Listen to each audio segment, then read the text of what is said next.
porque agora tem esse outro assunto que também chacoalhou aí o final de semana, que é do André Gonçalves, não é?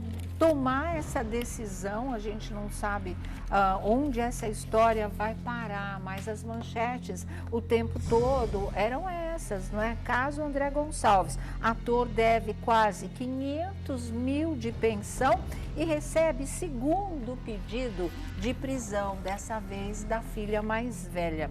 A filha de Teresa Seibrett e André Gonçalves move ação contra o pai por não pagamento de pensão alimentícia. Essa é a Manuela, 23 anos, recusou o acordo de 20 mil com o ator e cobra a dívida de 109 mil reais. Ele já tem a dívida de mais de 300 mil com a Valentina, com a filha Valentina, que é filha dele, com a Cíntia Benini.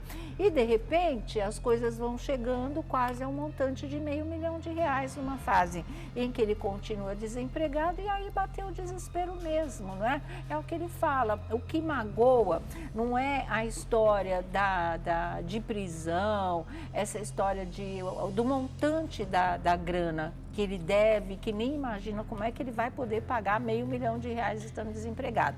O que está maltratando o coração do André é a história de que esses processos são movidos pelas duas filhas, quando ele diz que ele nunca foi um mau pai.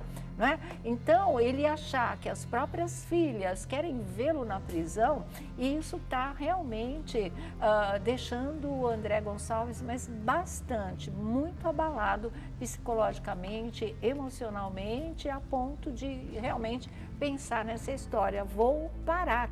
E ele fez um vídeo em relação a isso, que vocês vão ver o próprio André, que antes não queria nem aparecer, não queria nem falar sobre o caso, ele resolveu desabafar. Essa cobrança de agora, não é, da Manuela de 22 anos, essa foi a estocada final nessa história, que ele não estava esperando e que veio e realmente, se ele já estava quebrado, mas ele ficou. Que situação delicada. O André, inclusive, falou também, segundo o em off da Fábia Oliveira, que os amigos quiseram fazer uma vaquinha para ele, mas ele não quis de jeito nenhum, que os amigos começassem a dispor do próprio dinheiro deles para ele, num momento como esse, poder pagar a pensão. Da mesma maneira que ele não admite também que a mulher dele, a Daniele Vinicius, tenha que arcar com esse ônus todo que essa situação de atraso de pensões trouxe para a vida dele, não é? Toda vez que a gente toca nessa história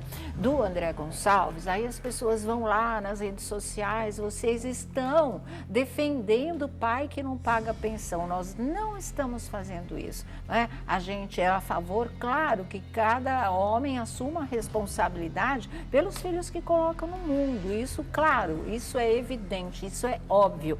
Agora, quando a situação chega a um limite, como está a do André, não interessa como é que essa história chegou até aí, isso para efeitos práticos, interessa que chegou. Agora, não tem como ele fazer esse pagamento, não tem como fazer esse pagamento. Então, tudo tem que ser revisto. E não é só revisto em termos de lei, é revisto em termos de situação que levaram as filhas, as ex-mulheres, a esse ponto em que a história chegou. Porque, gente, não dá para botar e espremer mais na parede o André do que já estão fazendo. Daqui a pouco ele cai doente e aí é que vocês não vão ver mesmo a cor do dinheiro. Sabe? Cada um já é adulto também, vão botar a cabeça para funcionar. Com ressentimento não vai se resolver absolutamente nada, não é? Vocês vão acabar realmente prejudicando a pessoa que vocês querem que gere dinheiro, sabe? Não vai ter condições físicas, emocionais e psicológicas de fazer uma coisa dessa. Chegou a uma situação limite, ninguém tira, ainda mais nesses tempos bicudos, R$500 mil da carteira para saldar a dívida, mesmo que seja de pensão alimentícia. Sinto muito, mas essa é a real. Então é esse ponto que a gente está colocando. Nós não estamos defendendo homens que não paguem pensão de filhos. Isso é um absurdo da parte de vocês.